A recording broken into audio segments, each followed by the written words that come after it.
رشتے کمزور ہونے کی سب سے بڑی وجہ یہ ہے کہ ہم انہیں نبھاتے کم اور آزماتے زیادہ ہیں۔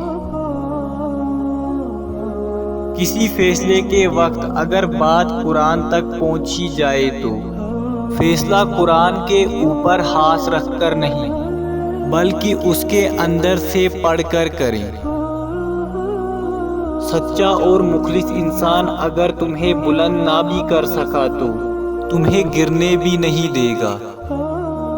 اپنے اخلاق کو اس طرح بناؤ کہ جو تمہیں ایک مرتبہ دیکھے اور ملے وہ تمہیں 1000 مرتبہ دیکھنا اور ملنا چاہے۔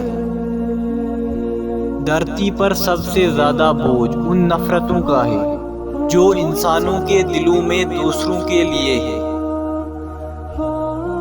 مجھے پسند ہیں وہ لوگ جو اپنے لفظوں میں کسی کی خوشی یا غم میں اتنے اچھے پر اثر جملے ڈھونڈ لیتے ہیں کہ اگلے کی یا خوشی ڈبل ہو جاتی ہے یا غم آدھا رہ جاتا ہے۔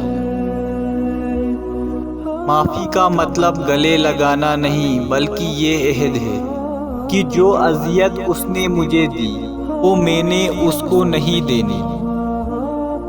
کسی کی تعلیم دیکھنی ہو تو اس کی ڈگری دیکھنے کی کوئی ضرورت نہیں، تھوڑی دیر اس سے بات کر لو، اس کی زبان اور رویہ سب بتا دیتا ہے۔ جو لوگ آپ سے حسد کرتے ہیں ان میں یہ 10 علامتیں ضرور ہوں گی۔ حاسد آپ کی نقل کرنے کی کوشش کرے گا حالانکہ اس کے نزدیک آپ بہت برے ہیں۔ حاسد آپ کی ہر خوشی کے موقع کو خراب کرنے کی کوشش کرے گا، چاہے آپ کی خوشی کتنی ہی معمولی کیوں نہ ہو، اس سے برداشت نہیں ہوگی۔ حاسد کو آپ کے نقصان سے دلی خوشی محسوس ہوگی۔ حاسد آپ کی ہر کامیابی کو چھوٹا دکھانے کی کوشش کرے گا۔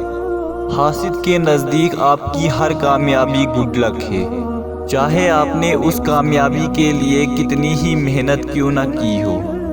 حاسد کو آپ کے ہر اچھے کام میں برائی نظر آئے گی۔ حاسد ہر وقت آپ سے مقابلے کی دوڑ میں ہوتا ہے اور آپ سے زیادہ اچھا دکھنا اور آپ کو کم ترین دکھانے کی کوشش کرتا رہتا ہے۔ حاسد اپنی ہر ناکامی اور محرومی کا ذمہ دار دوسروں کو ٹھہرائے گا۔ حاسد آپ کی پیٹھ پیچھے دل کھول کر آپ کی برائی کرے گا۔ حاسد لوگوں کو آپ کے خلاف بھڑکانے کے لیے کسی بھی حد تک گر جائے گا۔